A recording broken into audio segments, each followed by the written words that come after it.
श्री रमण महर्षि की कविताओं को दो वर्गों में बांटा जा सकता है, एक तो भक्तिपरक और दूसरी सिद्धांतपरक। प्रथम में प्रेम प्रधान है, द्वितीय में दर्शन। अरुणाचल पर 5 स्त्रोत में से पहला वर्ग संपूर्ण रूप से विरूपाक्ष गुफा की अवधि में लिखा गया। उनमें भक्ति के तत्व अद्वैत का बहिष्कार नहीं करते, बल्कि पूर्ण रूपेण ज्ञान में संयुक्त हो जाते हैं। 5 स्तोत्र में से अंतिम भगवान ने पहले संस्कृत में लिखे और फिर उसका तमिल में अनुवाद किया। इसके लिखने की कहानी चकित कर देने वाली है। गणपति मुनि ने उन्हें संस्कृत में कविता लिखने का अनुरोध किया तो उन्होंने हंसते हुए उत्तर दिया कि वे संस्कृत के आधारभूत नियम नहीं जानते, ना ही उन्हें संस्कृत के व्याकरण एवं छंद की जानकारी है। मुनि ने उन्हें एक छंद की व्याख्या की तथा उनसे प्रयत्न करने को कहा। उसी दिन शाम को भगवान ने 5 पूर्ण छंदों की संस्कृत में रचना की।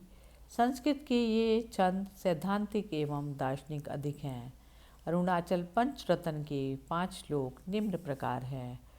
करुणापूर्ण सुधाब्दे कवलित घन विश्वरूप किरणा वल्या अरुणाचल परमात्मन अरुणो भव चित्तकुंज सुविकासाय। करुणानिधि अमृत के सागर अपने प्रकाश से विश्व को प्रकाशित करने वाले अरुणाचल परमात्मन तू सूर्य के समान मेरे हृदय कमल को आनंद में विकसित कर। त्वयरुणाचल सर्वं भूत्वा स्थित्वा प्रलीनमेत चित्रम हद्य हमित्या आत्मतया नृत्यसि बोस्ते वदन्ति हृदयम नाम। हे अरुणाचल, तुझ में ही संसार का निर्माण, स्थिति और लय है। इस पहेली में सत्य का चमत्कार निहित है। तू ही अंतरात्मा है जो हृदयों में मैं के रूप में नृत्य करता है। हे अरुणाचल, हृदय ही तेरा नाम है। अहमिति कुत आयाति त्वन् विषयांता प्रविष्टया आत्मा लधिया अवगम्य स्वं रूपम शाम्य अरुणाचल त्वयि नदी पादवौ। हे अरुणाचल, जो व्यक्ति निर्मल मन से यह जानने के लिए अंतर्मुख होता है कि अहम की चेतना कहाँ से उत्पन्न होती है, वह अपना आत्मस्वरूप जान लेता है। और जिस प्रकार नदी समुद्र में लीन हो जाती है, उसी प्रकार वह तुझ में लीन हो जाता है। त्यक्त्वा विषयम बाह्यम रुद्ध प्राणेन रुद्ध मनसा अंत त्वाम ध्यान पश्यति योगी दीदति म अरुणाचल त्वयि महीयमतिये। हे अरुणाचल, योगी बाह्य संसार का परित्याग करके तेरा चिंतन करने के लिए मन और प्राण पर नियंत्रण करके तेरे प्रकाश के दर्शन करता है और आत्मविभोर हो उठता है। त्वयि अर्पित मनसा त्वाम पश्यन् सर्वं त्वाकृति तया सततम भजते अनन्य प्रीत्या स जगद अरुणाचल त्वयि सुखे मग्नः। हे अरुणाचल, जो व्यक्ति अपना मन तुझे समर्पित कर देता है और सदा तेरे ध्यान में रहते हुए विश्व को तेरा रूप समझता है, जो सदा तेरी प्रति एक भक्ति करता है, वह कृतकृत्य होता है।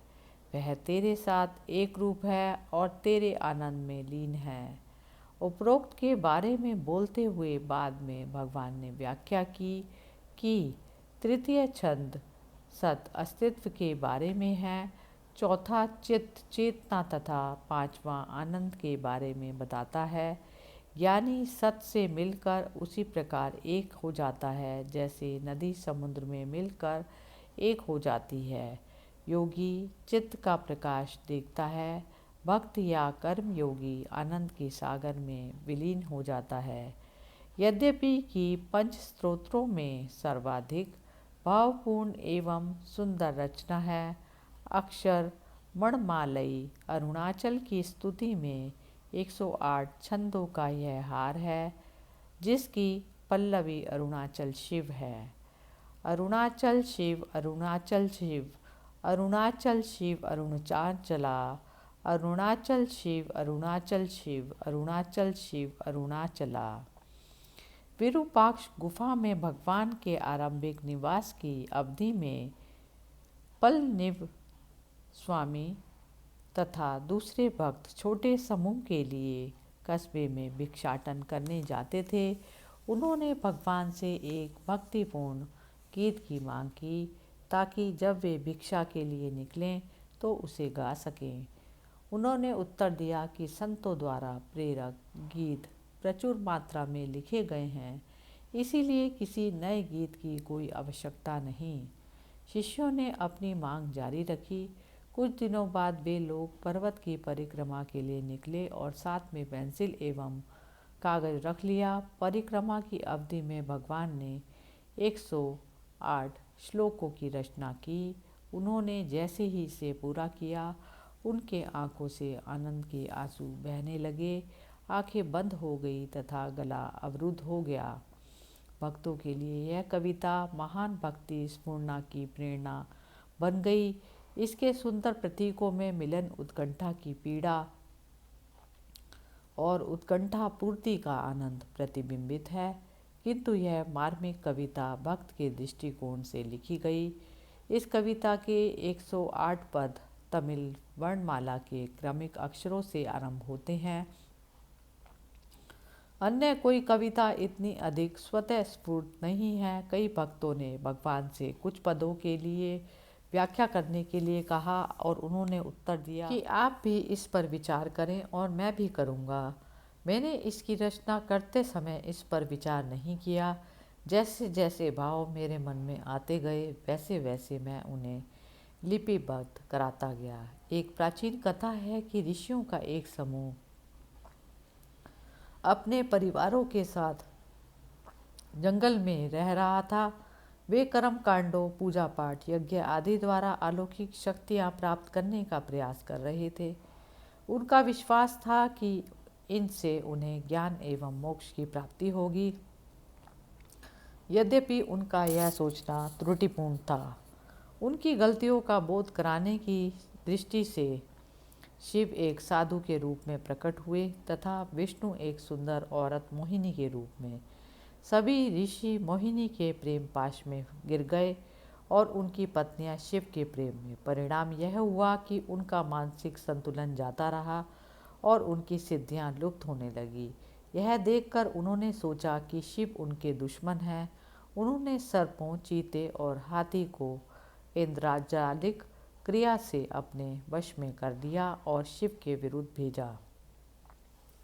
शिव ने सर्पों की माला बना ली, चीते और हाथी को मारकर के चीते की खाल की लंगोटी बना ली तथा हाथी की खाल को वह शॉल के रूप में प्रयोग करने लगे। तब ऋषियों ने शिव की महान शक्ति की पहचान की तथा नतमस्तक हुए। उन्होंने शिव से उपदेश द्वारा अनुग्रहित करने का अनुरोध किया। शिव ने उनकी त्रुटियां बताई, उन्हें उपदेश किया कि कर्मों से मुक्ति कर्म के द्वारा नहीं हो सकती। कर्म एक साधन है, सृष्टि रचना का कारण नहीं। इसलिए उन्हें मुक्ति के लिए कर्म से पार ध्यान में जाना होगा। कवि एवं भक्त मुरुगुनार ने यह कहानी तमिल छंदों में लिखा, किंतु जब वह उस बिंदु पर पहुँचे जब शिव ऋषियों को उपदेश देते हैं तो वे भगवान के शरण में आए जो स्वयं शिव के अवतार थे। उन्होंने भगवान से इसे लिखने का अनुरोध किया। इस पर भगवान ने उपदेश उंदियार की रचना की, जिसमें 30 श्लोक हैं। इसे बाद में गणपति मुनि जी के अनुरोध पर संस्कृत में लिखा। इसकी गणना शास्त्र के रूप में होती है, जिसका पाठ नित्य वेद पारायण के साथ उनकी समाधि के समक्ष होता है। वह उपदेश सारम के नाम से प्रस्तुत है, जो आपको दूसरी कड़ी में बताएंगे। हरि ओम तत्सत।